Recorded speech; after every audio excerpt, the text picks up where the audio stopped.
वजीर दाखिला राना सनाउल्लाह ने तमात के वोट की कार्रवाई को गैर कानूनी करार दे दिया। मलिक अहमद खान और अता तारक के हमरा मीडिया से गुफ्तगू में राना सनाउल्लाह बोले, मामला अदालत में मौजूद है, इस पर हेरा फेरी मुमकिन नहीं, इनके पास नंबर्स पूरे नहीं, सोचे समझे मंसूबे के तहत दिन गुजरने के बाद वोट ऑफ कॉन्फिडेंस पे कार्रवाई की गई। साबित हो चुका हॉर्स ट्रेडिंग के नतीजे जितने इल्जामात लगाए गए झूठ पर मबनी थे।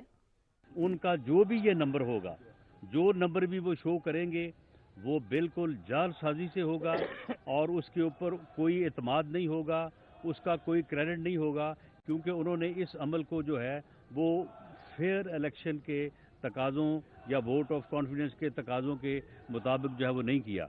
रूल्स ऑफ प्रोसीजर में वोट ऑफ कॉन्फिडेंस का तरीकाकार दर्ज है। उसके लिए ये लाजिम है कि जब ये वोट ऑफ कॉन्फिडेंस लेने जाएंगे तो ज़रूरी है कि उसकी ये सर्कुलेशन करेंगे उस नोटिस की। हमारा ये मौक़िफ़ है कि उनके पास मेंबर्स नहीं थे और रूल्स को उन्होंने बुलडोज किया।